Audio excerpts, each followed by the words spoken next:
Welcome student in the online lecture. This is the 8th lecture on the topic human health and diseases. In the last lecture we can study about the structure of antibody, then antigen antibody complex and vaccination. In this lecture we can study about the antigens on the blood cells, ABO blood groups and RH factor. बघा विद्यार्थ्यांनो, आपण मागच्या लेक्चरमध्ये अँटीजीनचं structure अँटीबॉडीचं structure बघितलं, antigen antibody complex बघितलं, vaccination म्हणजे काय बघितलं. या लेक्चरमध्ये आपण antigens on blood cell, ABO blood groups आणि RH फॅक्टर या 3 पॉईंटविषयी स्टडी करणार आहे. बघूया मग antigens on blood cell. There are many known antigens on the surface of human red blood cells. आपल्या ब्लडमध्ये असणाऱ्या ज्या RBCs आहेत त्या RBCच्या सरफेसवरती वेगवेगळ्या प्रकारचे अँटीजीन्स प्रेझेंट असतात. त्यातले बरेच अँटीजीन्स डिस्कवर झालेली आहेत, माहिती झालेले आहेत, म्हणून म्हटलेले आहे many known antigens on the surface of human red blood cells. आता मागच्या लेक्चरमध्ये मी तुम्हाला म्हटलेलं की antigens are the substance which are foreign substance and have ability to stimulate the immune system. That's why this antigen become pathogen or any non-living substance. मी मागच्या लेक्चरमध्ये तुम्हाला असं म्हटलेलं की अँटीजीन हा फॉरेन सबस्टन्स असतो, त्याच्यामध्ये ॲबिलिटी असते. कशाची ॲबिलिटी असते तर तो काय करू शकतो तर आपल्या इम्यून सिस्टीमला स्टिम्युलेट करू शकतो आणि स्टिम्युलेट केल्यामुळं इम्यून सिस्टीम त्याच्या अगेन्स्ट काम करू शकते. आता तुम्ही म्हणाल हा फॉरेन सबस्टन्स आहे असं मॅडम म्हटलेल्या, आणि मग हे अँटीजीन कसं काय. तर हा अँटीजीन जो आहे किंवा हा जो स्ट्रक्चर असणारा भाग आहे तो जन्मापासून आपल्या RBCच्या सरफेसवरती असतो. त्यामुळे इथं आपण याला फॉरेन सबस्टन्स म्हणू शकत नाही.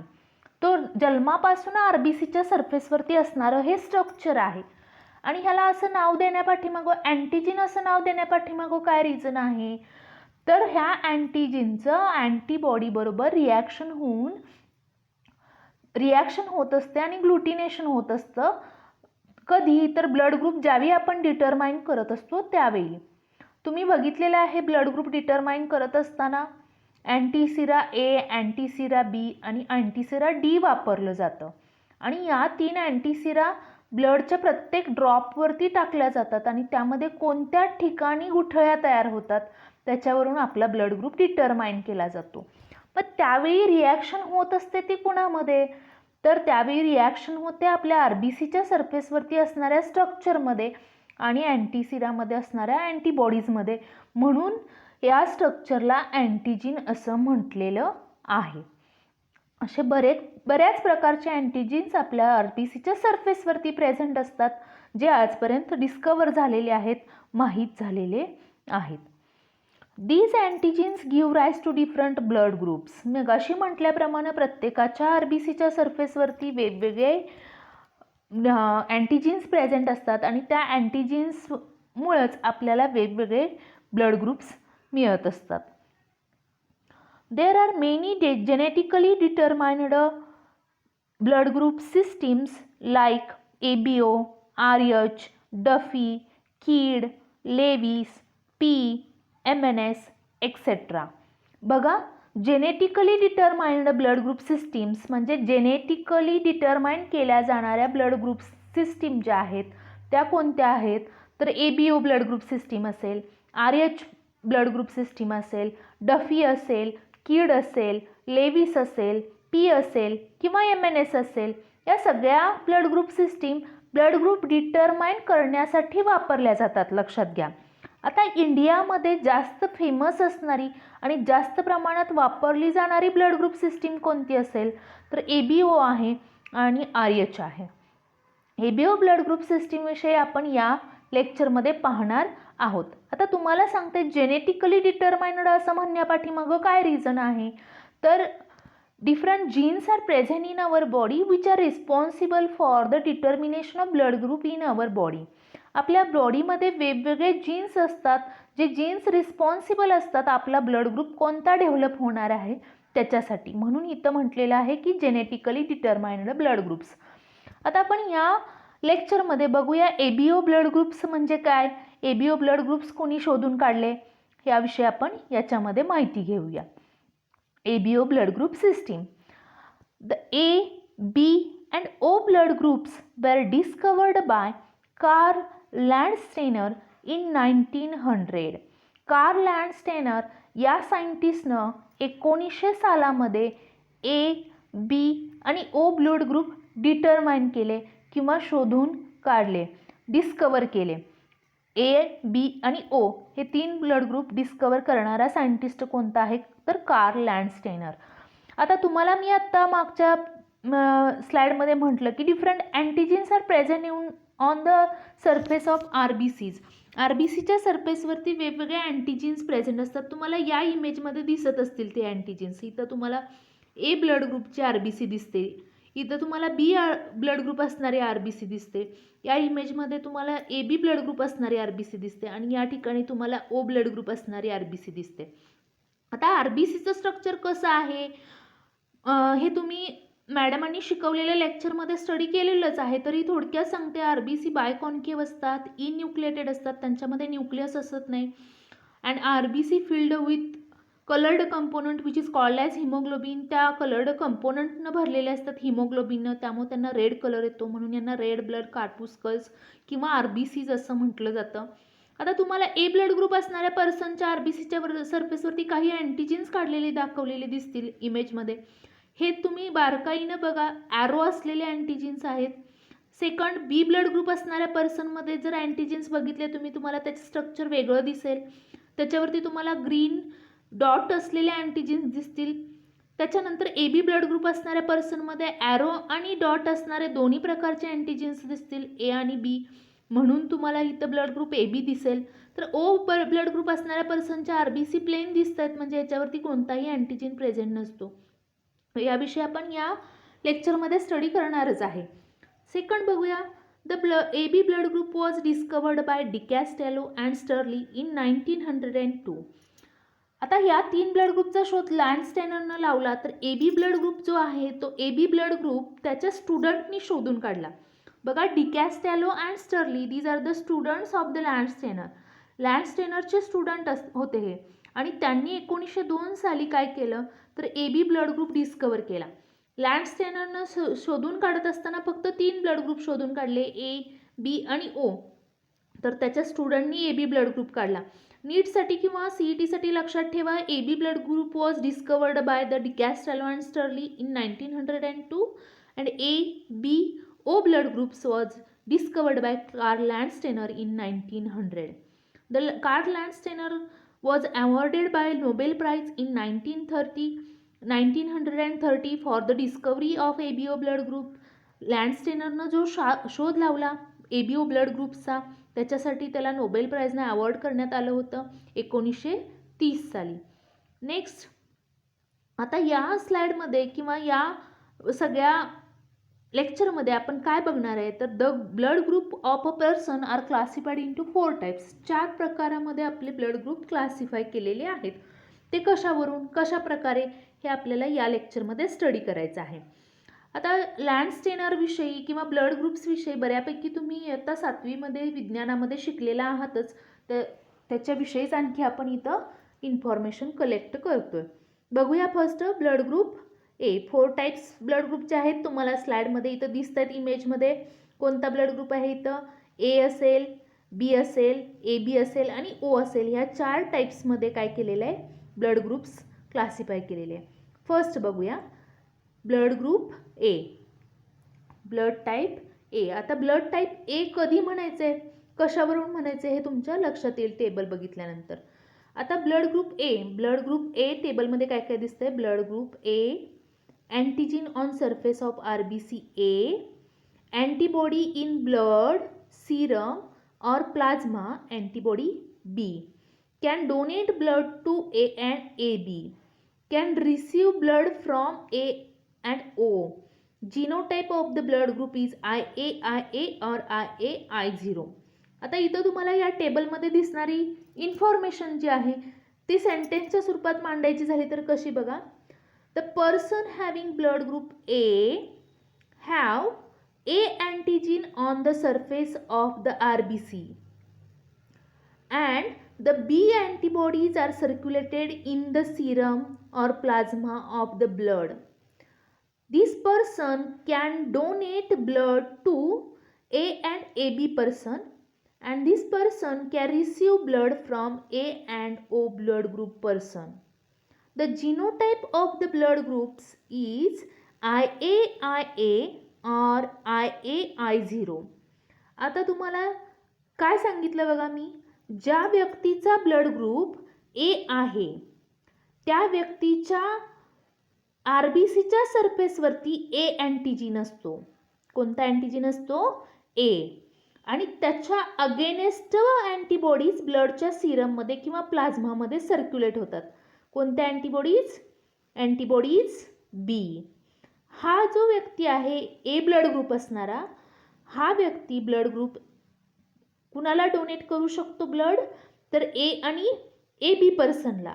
तर हा व्यक्ती ब्लड घेत असताना, रिसीव करत असताना ए आणि ओ ब्लड ग्रुप असणाऱ्या व्यक्तीचं रिसीव करू शकतो, घेऊ शकतो. या व्यक्तीच्या ब्लड ग्रुपसाठी रिस्पॉन्सिबल असणारे जीन्स कोणते? तर IA और IA स्मॉल IA, I0 असे त्याच्या जिनोटाइप्स आहेत. IA कधी म्हणायचं? जर व्यक्ती होमोझायगस असेल, दोन्ही पॅटर्नल आणि मॅटर्नल जीन सारखे असतील त्यावेळी सारखं जीन येणार आहेत. जर पॅटर्नल आणि मॅटर्नल जीन्स वेगळे असतील तर IA, I0 येणार आहे. हे जिनोटाइप्स असतील. काय आहे जिनोटाइप म्हणजे? हे सगळं तुम्हाला इनहेरिटन्स या टॉपिकमध्ये स्टडी करायला मिळणार आहे. इथं लक्षात ठेवा, ज्या व्यक्तीचा ब्लड ग्रुप ए आहे ती व्यक्ती ए आणि ए बी पर्सनला ब्लड डोनेट करू शकते, तर ती व्यक्ती ए आणि ओ पर्सनकडून फक्त ब्लड रिसीव करू शकते. आता सेकंड ब्लड ग्रुप कोणता आहे? तर blood group B. Blood group B, antigens on surface of RBC, capital B, antibody in blood serum or plasma, small a, can donate blood to B and AB person, can receive blood from B and O person. The genotype is IB or IB, I0. बघूया. Individual with blood group B have B antigen on the surface of RBC. This person have A antibodies in the blood serum or plasma. This person can donate blood to B and AB blood groups person, and this person can receive blood from B and O blood group person. The genotype of the blood group B is IB or IB, I0. ज्या व्यक्तीचा blood group बी आहे त्या व्यक्तीच्या आरबीसीच्या सरफेसवरती बी अँटीजीन present असतो, म्हणून त्याचा blood group कोणता आहे? बी आहे. त्याच्या अगेनेस्ट ए अँटीबॉडीज त्याच्या ब्लडच्या प्लाझ्मामध्ये किंवा सिरममध्ये सर्क्युलेट होत असतात. हा व्यक्ती बी आणि ए बी ब्लड ग्रुप असणाऱ्या व्यक्तीला रक्तदान करू शकतो आणि बी आणि ओ असणाऱ्या पर्सनकडून रक्त घेऊ शकतो. याच्यामध्ये असणारा जो ब्लड ग्रुप बी आहे तो येण्यासाठी रिस्पॉन्सिबल असणारे जीन्स कोणते? तर IB किंवा IB, I0. हे झालं ब्लड ग्रुप बी विषयी. नेक्स्ट आहे blood group A B. Blood group A B, this is the universal acceptor blood group. Antigen on surface of RBC is A and B. Both antigens are present on the surface. Antibody in blood serum or plasma nil. no any antibody present in the blood serum or plasma can donate blood to AB person and can receive blood from all four blood groups persons, that is A, B, O. All these blood groups are accepted by the AB person. The genotype of the blood group AB is IA-IB. बघूया सेंटेन्समध्ये कसं display करणार तुम्ही. Individual with blood group AB have both antigens A and B on the surface of their RBC. No any antibody present in the blood serum or plasma. This person can donate blood only to AB person, and this person can receive blood from all four blood group persons, that is A, B, AB and O. And the genotype of the blood group is IA-IB. बघा, AB blood ग्रुपला universal acceptor blood group म्हटलं जातं. त्याच्या पाठीमागचा reason असा आहे की अँटीजिन याच्यामध्ये दोन्ही असतात. RBCच्या सरफेसवरती A आणि B, both antigens are present on the RBC surface A आणि B. कुठलीही अँटीबॉडी त्याच्या ब्लडच्या प्लाझ्मामध्ये किंवा सिरममध्ये असत नाही. हा व्यक्ती फक्त AB ब्लड ग्रुप असणाऱ्या पर्सनला ब्लड डोनेट करू शकतो, पण घेत असताना चारही ब्लड ग्रुप असणाऱ्या पर्सनकडून घेऊ शकतो, म्हणून याला युनिव्हर्सल ॲक्सेप्टर ब्लड ग्रुप असं म्हटलं जातं. त्याचा जो जिनोटाईप आहे तो कोणता आहे तर IA आणि IB हे दोनच जीन्स रिस्पॉन्सिबल असतात. याच्यामध्ये दोन्ही अँटीजीन्स प्रेझेंट असल्यामुळे दोन्ही जीन्स याच्यामध्ये प्रेझेंट असतात, IA आणि IB.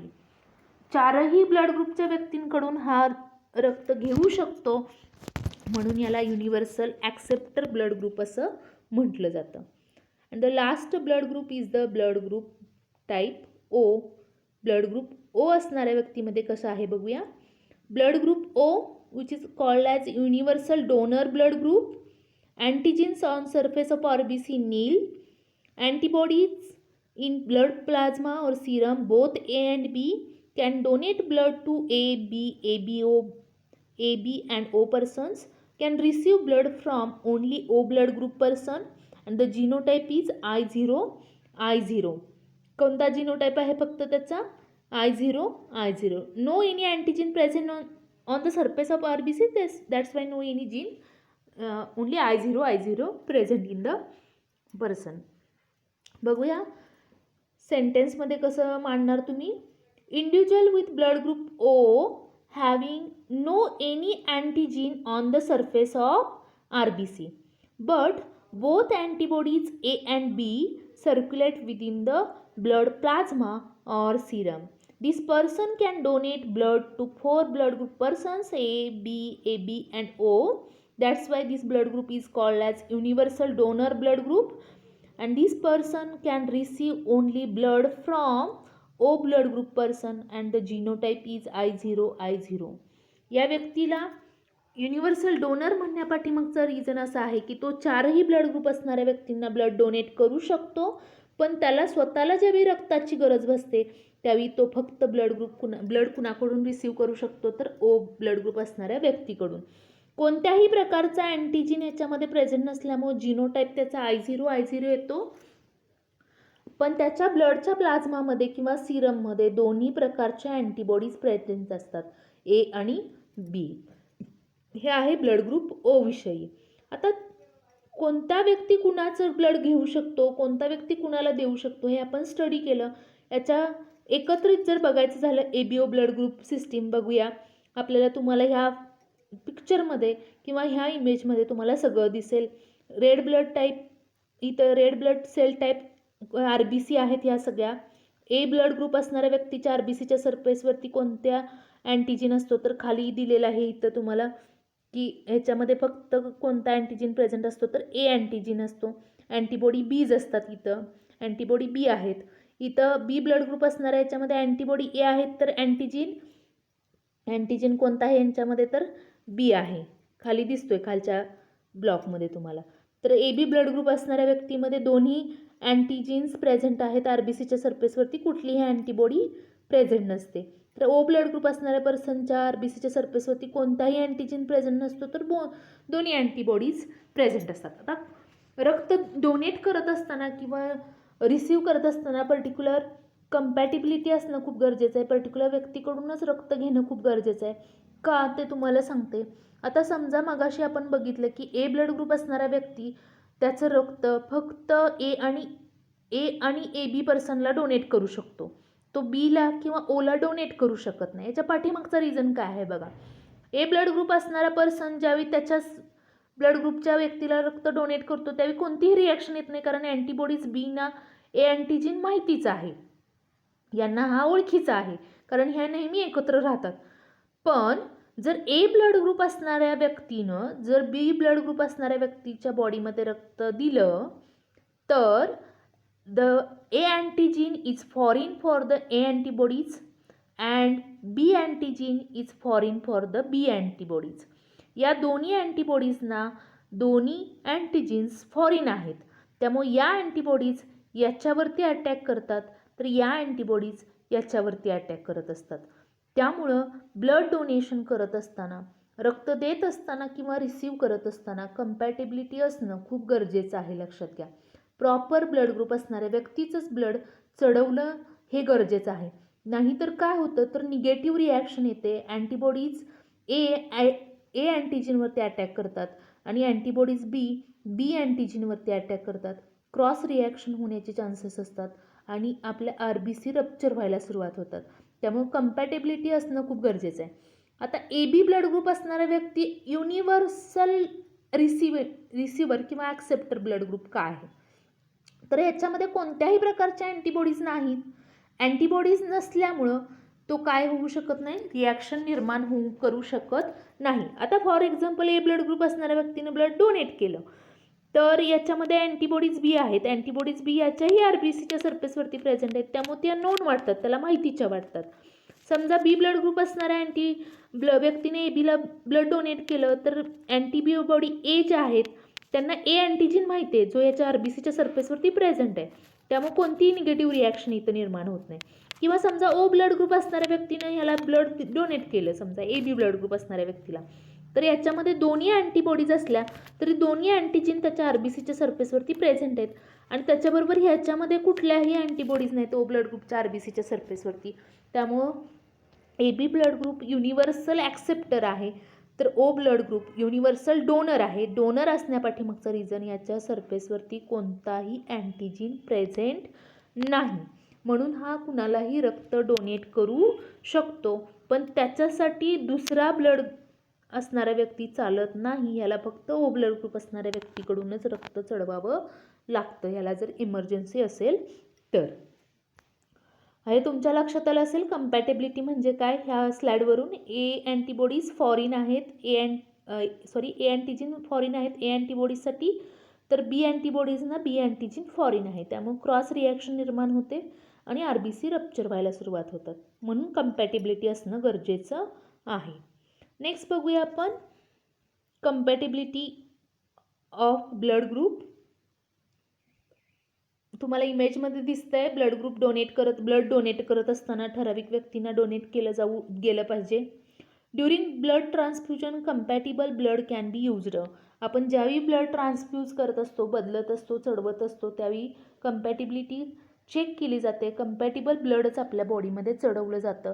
समजा आपला ब्लड ग्रुप बी असेल तर आपल्याला फक्त ब्लड कुणाचं चालतं, तर बी आणि ओ असणाऱ्या व्यक्तीचं चालतं. इतर कुठल्याही व्यक्तीकडून आपण ब्लड घेऊ शकत नाही, याला कंपॅटिबिलिटी असं म्हटलं जातं. पुढे बघूया. The one who gives blood is called a donor and one who receives blood called a recipient. जो रक्त दान करतो त्या दान करणाऱ्याला डोनर म्हटलं जातं आणि जो ॲक्सेप्ट करतो, रिसीव करतो, त्याला काय म्हटलं जातं तर रेसिपियंट असं म्हटलं जातं. Individual with blood group O can donate blood to anyone while individual with blood group AB can receive from blood any person.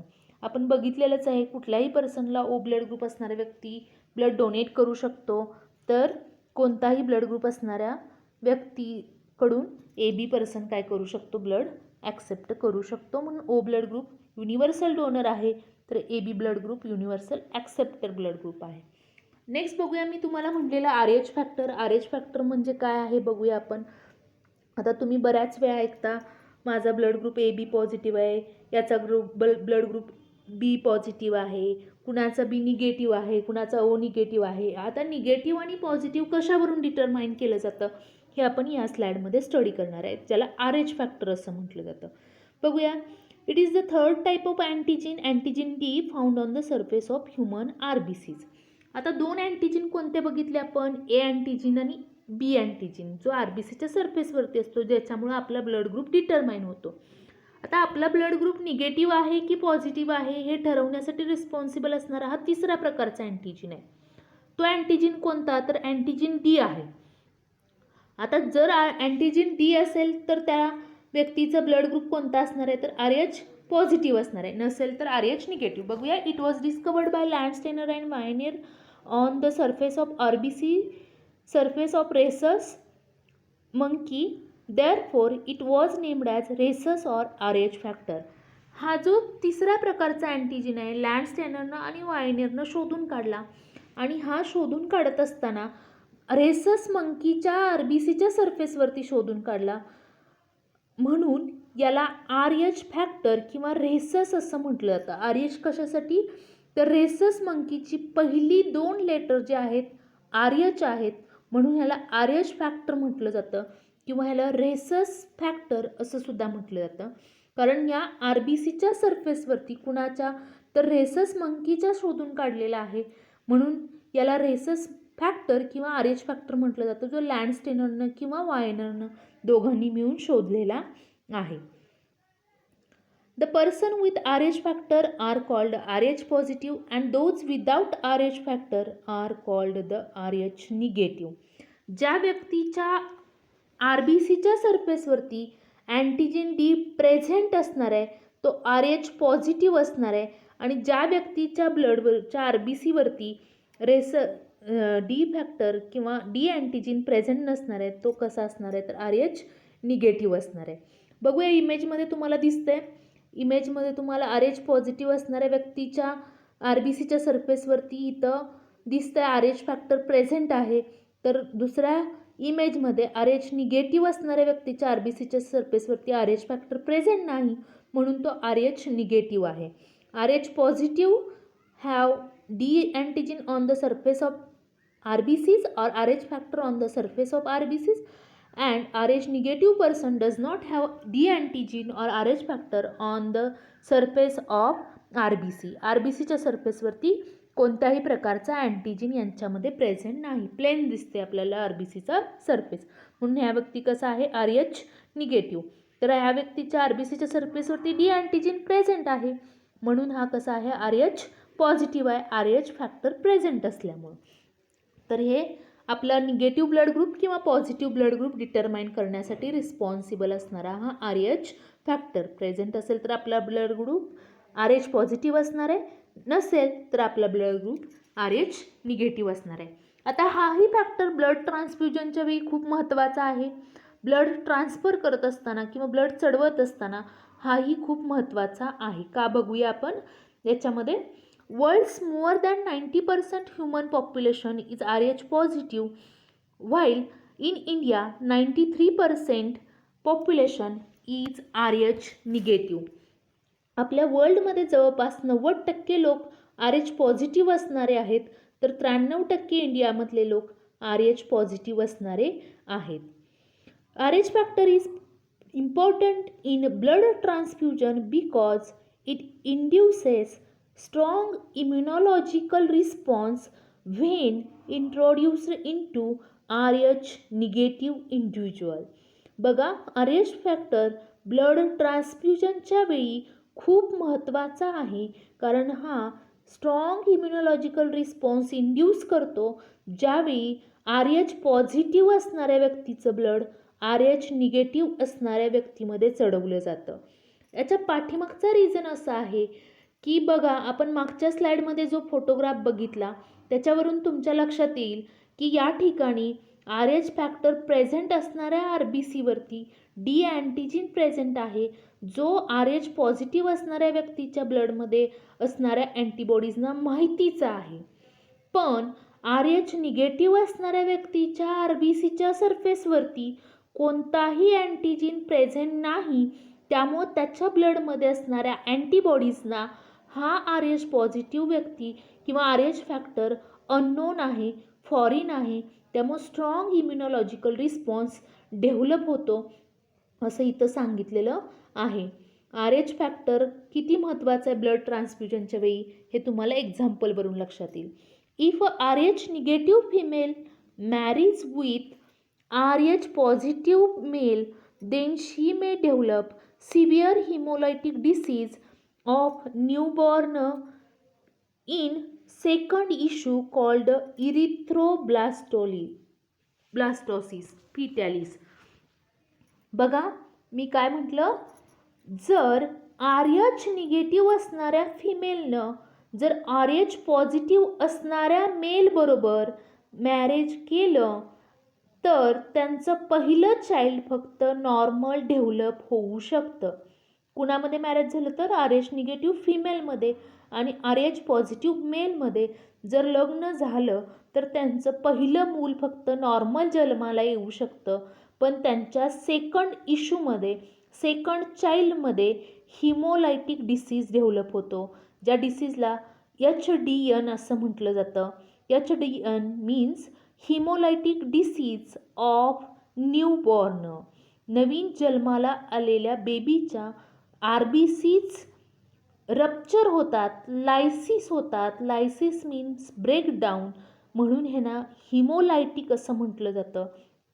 हा जो प्रॉब्लेम आहे तो त्यांच्या सेकंड इश्यूमध्ये डेव्हलप होणार आहे.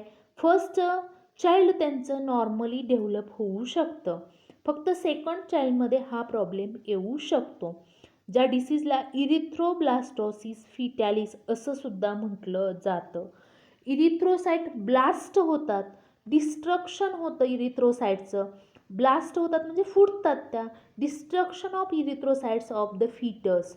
फीटसच्या इरिथ्रोसाईट बस्ट होतात, ब्लास्ट होतात, फुटतात, म्हणून या डिसीजला इरिथ्रोब्लास्टो फिटॅलिस असं सुद्धा म्हटलं जातं. म्हणून RH factor is most important at the time of blood transfusion. Blood ट्रान्सफ्युजनमध्ये हा हा फॅक्टर खूप महत्त्वाचा आहे. आता सेकंड इश्यूमध्ये असा प्रॉब्लेम का डेव्हलप होतो हे मी तुम्हाला सांगते. तर RH positive RBCs from the foetus may enter the mother circulatory system during child birth causing her to produce anti-RH antibodies.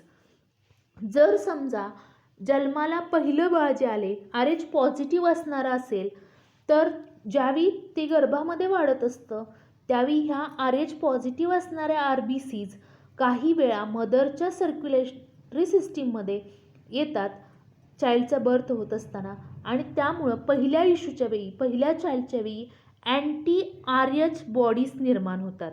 म्हणजे RH पॉझिटिव्ह RBCच्या अगेन्स्टच्या अँटीबॉडीज तयार होतात. आणि ह्या अँटीबॉडीज कधी काम करतात? As a result subsequent RH positive foetuses will be exposed to anti-RH antibodies produced by mother which results in hemolytic disease in newborn baby. समजा सेकंड चाइल्ड ज्यावेळी डेव्हलप होणार आहे, जन्माला येणार आहे, त्यावेळी आईच्या बॉडीमध्ये तयार झालेल्या anti-RH ज्या अँटीबॉडीज आहेत त्या बाळाच्या RBCवरती इफेक्ट करणार आहेत आणि RBC ब्लास्ट व्हायला सुरुवात होणार आहेत. त्यामुळं फिटसमध्ये सेकंड चाइल्डमध्ये haemolytic disease of newborn baby develop होण्याचे चान्सेस असतात. म्हणून ब्लड ट्रान्सफ्युजन करत असताना किंवा मॅरेज करत असताना ब्लड ग्रुप बघणं खूप गरजेचं आहे. RH negative mother is injected with anti-RH antibody during all pregnancies carrying RH positive foetus. याच्यावरती इंजेक्शन्स निघालेले आहेत. पहिलं चाइल्ड जन्माला आल्या आईला इंजेक्शन दिलं जातं, जे RH पॉझिटिव्ह फिटस जरी डेव्हलप झालं तरी सेकंड चाइल्डमध्ये कोणताही प्रॉब्लेम येणार नाही. यासाठी पहिलं चाइल्ड जन्माला आल्या 2 तासाच्या आत एक इंजेक्शन दिलं जातं, जेणेकरून ती आई दुसऱ्या नॉर्मल बेबीजना ब्लड डोनेट करू शकते, जन्म देऊ शकते. अशा प्रकारे आपण या व्हिडिओमध्ये काय बघितलं तर ABO ब्लड ग्रुप सिस्टीम कोणी डिटरमाइन केली, त्याच्यानंतर ती डिटरमाइन करण्यासाठी कोणकोणत्या अँटीजेन्स रिस्पॉन्सिबल आहेत आणि कोणकोणत्या अँटीबॉडीज त्या व्यक्तीमध्ये प्रेझेंट असतात. त्याच्याचबरोबर या व्हिडिओमध्ये आपण RH फॅक्टरबद्दल सुद्धा बघितलं. नेक्स्ट व्हिडिओमध्ये आपण डिसीजेस सुरू करणार आहे. वेगवेगळे डिसीजेस तुमच्या टेक्स्टबुकमध्ये दिलेले आहेत. या टॉपिकमध्ये मलेरिया असेल, अमेबियासिस असेल, या सगळ्या डिसीजेसची माहिती इथून पुढच्या लेक्चरमध्ये आपण स्टडी करणार आहे. थँक्यू.